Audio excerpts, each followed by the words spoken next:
7 minutes past the hour now. The debates going on right now in California over Prop-19 about legalizing marijuana for recreational use. We've got leading spokespeople right now for both sides of this issue. I want to bring in Roger Salazar. He's a spokesman for the group spearheading the fight against Prop-19. And then on the other side, Dale Sky Jones joins us. She's in favor of the proposal. They joined me both this morning. Thank you guys both for being here. Ms. Jones, let me start with you. Is the argument for legalizing marijuana for recreational use, is it primarily for you an economic argument?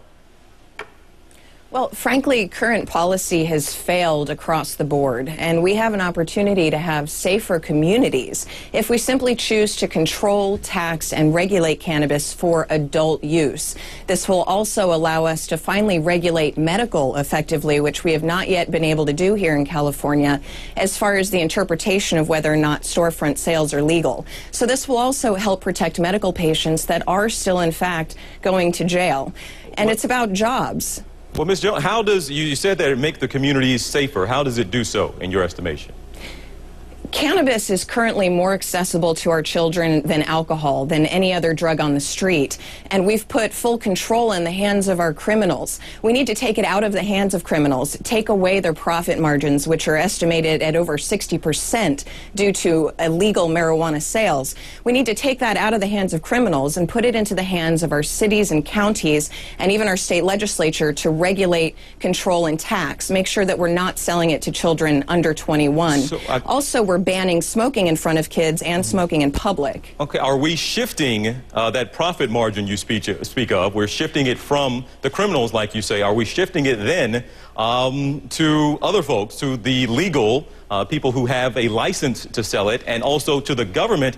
And I guess what keeps a kid who is 17, 18, I know it's supposed to be only 21 that you can smoke, but getting a 21-year-old, an adult, to go buy it for you legally, that sounds like pretty easy access for a kid as well.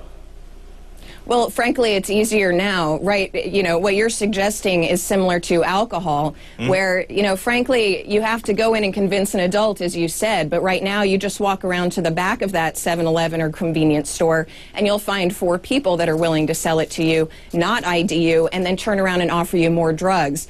Much of this gateway theory that has been completely debunked by the Institute of Medicine, the World Health Organization, the Schaefer Commission, and the American Medical Association, the gateway theory is a theory of politics, not science. The real gateway is that these dealers are offering our kids more drugs when they're behind that convenience store. Well, Roger, let me bring you in here. It sounds like, hey, what's wrong with that? It sounds like you would put drug dealers out of business.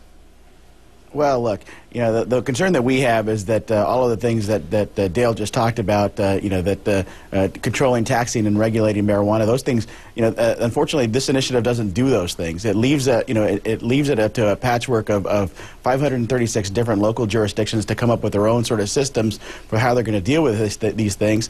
I mean, a couple of weeks ago, the Board of Equalization in California did an analysis of how much revenue could be generated from Proposition 19, and they said they can't figure it out because there isn't a statewide system. Unlike alcohol, you know, this would be different than alcohol because you wouldn't have a statewide regulatory body controlling the entire system, and in fact, it'll make it a lot easier for folks to get access to it. Look, you know, if this drug is one of the things that the RAND study showed us was that, you know, the only thing that's certain about Proposition 19 is that drug use is going to go up. I mean, if you make it legal and more accessible to people, it's just all but guaranteeing that youth drug use is going to go up, and that's not something anybody wants. Well, Roger, I want to ask, you laid out an argument for how, I mean, how are we going to get this together, get a system in place, a regulatory system in place, and your concerns there. Right. Are you concerned that what we've been told our whole lives, don't smoke weed, it's now going to be okay? California is telling everybody it's okay and it's legal to smoke weed. Do you have a problem with that? Yeah, there is a very strong concern about that. Again, the RAND analysis said that you know, that usage would double, would go back to 1970s levels, and that's something I think that you know, let's not kid ourselves. That's something that the proponents of Proposition 19 want. You know, these are folks with you know, big marijuana operations here in California. That, you know, the person who pushed this initiative, Ms. Jones's employer, you know, put $1.5 million of his own money to try and push for this thing because he's going to generate a tremendous tremendous profits from this thing. So let's make no mistake about it. They want use to go up. They want usage. They believe that this is a benign drug. They think that you should be able to use it just like caffeine and coffee, to smoke a little to take the edge off. They're not interested in the traffic safety concerns that we have, the public safety concerns that we have, or the revenue concerns that we have, that, well, this thing won't be able to generate the revenue that it claims that it will. Ms. Jones, I have to let you respond. He did make a direct accusation there that your employer, as he said, and others on your side have a financial stake in this. Indeed, it's unfortunate that we continue on with the disingenuous remarks, not only about my employer, who does not have any personal stake. In fact, it's really up to the cities and counties to opt in to regulation of medical or adult, or in fact, finally, the hemp market, which is a non-psychoactive version of the plant that will finally offer food, fiber, and clothing.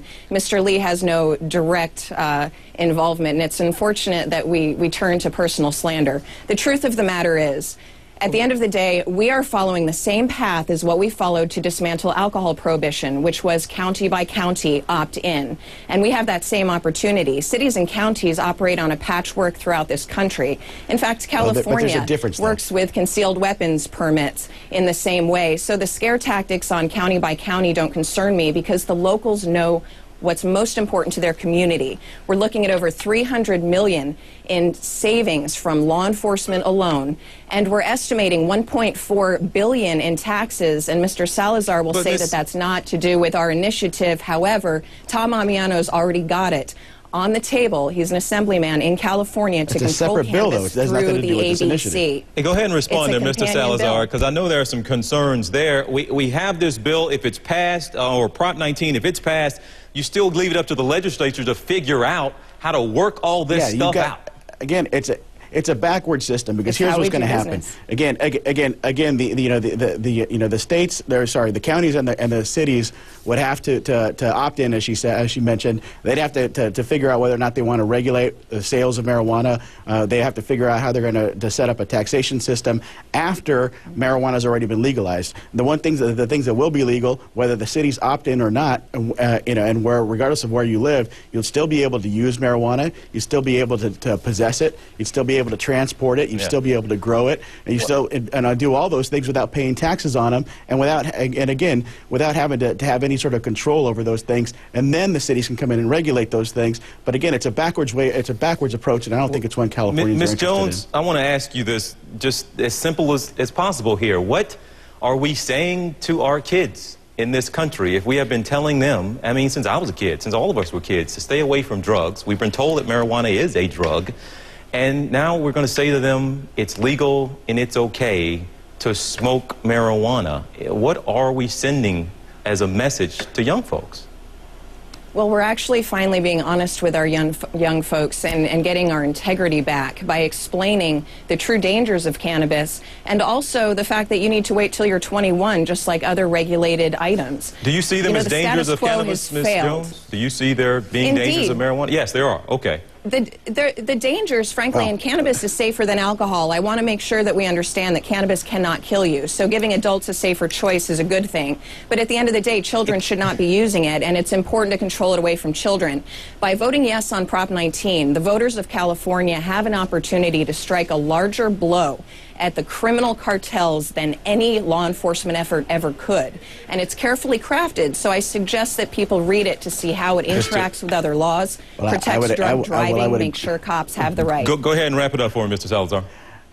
Yeah, I would say the one thing that Ms. Jones and I agree with is that people should read this initiative, and I think that once they look at it, they'll see that one of the things that this initiative does is it puts into place special protections, basically a civil right for marijuana users that prevent employers, especially those who are involved in transportation issues, from drug testing employees before they get behind the wheels of vehicles and before they come onto the job. It's one of the reasons that the Chamber of Commerce and the school administrators, cops, and sheriffs, all around the state are opposed to it. All right, guys, I should have booked you guys for the half hour because there's so much more I want to ask you guys. But thank you both, Mr. Jones, Mr. Salazar. Have us on again, TJ. You know what? I actually might do that, guys. I hope you wouldn't be opposed to it because there's so much more, including about driving. People have concerns about that, about driving under the influence of marijuana. That was a big issue as well I wanted to get into, guys. But thank you so much, and we will be in touch. Thanks so much this morning, all right? No problem. Thank you. Have a great morning. All right, and again, we're talking about the idea as well of a possible major cash crop. Some are saying, well, it's going to be taking a look now at the potential economic impact when we come back. Stay here with us, 17 minutes past the hour.